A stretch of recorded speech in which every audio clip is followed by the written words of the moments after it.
ನಿಮ್ಗೇನೋ ಮಾಹಿತಿ ಇರಬೇಕು, ನನಗೆ ಮಾಹಿತಿ ಗೊತ್ತಿಲ್ಲ. ನಿಮ್ಗೇನೋ ಮಾಹಿತಿ ಇದ್ರೆ ಹೇಳಿ ನನಗೆ.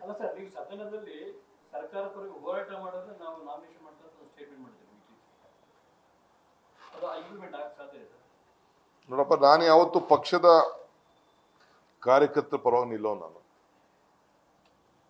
ಇನ್ಕ್ಲೂಡಿಂಗ್ ನಾಮಿನೇಷನ್ ಕೋಟಾ ಇದ್ದು ಕೂಡ ನಮ್ಮ ಪಕ್ಷದ ಕಾರ್ಯಕರ್ತರ ಒಳಗಡೆ ಯಾರು ಅದಕ್ಕೆ ಹರ್ರಿ ಇರ್ತಾರೆ ಅಂಥವ್ರಿಗೆ ಕೊಡಬೇಕು ಅನ್ನೋ ನಾನು.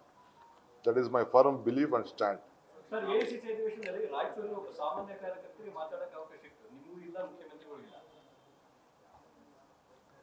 ಯಾರು ಹೇಳಿದ್ರಿ? ನಾವೆಲ್ಲ ಒಳಗಡೆ ಮೀಟಿಂಗ್ ಅಲ್ಲಿ ಮಾತಾಡಿದ್ವಿ.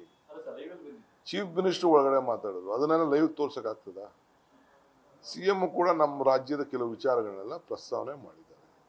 ನಾವು part of the working committee ರೀ, ನಾವು ಮಾತಾಡೋಕ್ಕಾಗ್ತದೆ? ಅದರ ಆ ಕರೆದಿದ್ದ ಮೀಟಿಂಗ್ನ ಬೇರೆಯವ್ರಿಗೆ ಮಾತಾಡೋಕೆ ಅವಕಾಶ. ಮೂವ್ ಮಾಡಿರೋರು ಒಳಗಡೆ ಇದ್ದಂಥವ್ರು ಕೆಲವರು ಬಂದು ಅದನ್ನು ಮೂವ್ ಮಾಡಿದ್ದಾರೆ, ಸೆಕೆಂಡ್ ಮಾಡಿದ್ದಾರೆ. ಅಷ್ಟು ಬಿಟ್ಟರೆ ಬಿಕ್ಕಿದವರೆಲ್ಲ ಬೇರೆಯವ್ರಿಗೆಲ್ಲ ಅವಕಾಶ ಕೊಡಬೇಕು, ಸಾಮಾನ್ಯಕ್ಕೆ ಕೊಡಬೇಕು. ಕೆಲವು ACC ಮೆಂಬರ್ಸು, ನಮ್ಮ ಶ್ರೀನಿವಾಸ್ಗೆ ನಾವು ಅವಕಾಶ ಕೊಟ್ಟು ಒಂದು 4-5 ಜನಕ್ಕೆ ಅವಕಾಶ ಕೊಟ್ಟು ನಮ್ಮ ರಾಜ್ಯದಲ್ಲಿ.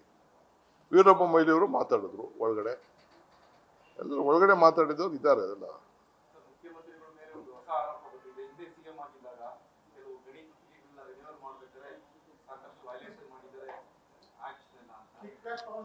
ನೋಡಪ್ಪ, ಅವೆಲ್ಲ ಸುಮ್ಮನೆ ಪೊಲಿಟಿಕಲಿ ರಾಜಕೀಯದ ಆರೋಪಗಳನ್ನ ಕೆಲವೆಲ್ಲ ಪ್ರಯತ್ನ ಮಾಡ್ತಾ ಇರ್ಬೋದು ಅಷ್ಟೇ. ಯಾವುದ್ರ ಯಾವ ಸತ್ಯನೂ ಇಲ್ಲ, ಏನಿಲ್ಲ.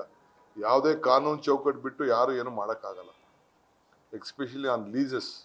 ನನಗೆ ಗೊತ್ತಿದ್ದಂಗೆ ಹಿಂದೆ ಎಲ್ಲ ಗಲಾಟೆಗಳಾದ್ಮೇಲೆ ಕೊನೆಗೆ ಮುಖ್ಯಮಂತ್ರಿಗಳು ಬಹಳ ಜವಾಬ್ದಾರಿಯುತವಾಗಿ ಅವ್ರ ಕೆಲಸನ ಅವ್ರು ನಿರ್ವಹಿಸುತ್ತಾರೆ.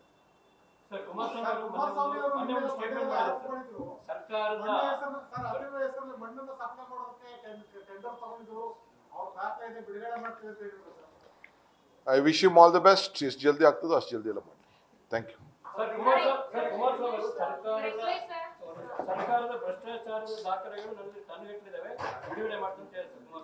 ಲಾರಿ ಯಾವಾಗ ಬೇಕು ಕೇಳಿ ಕಳ್ಸಿಕೊಡೋಣ.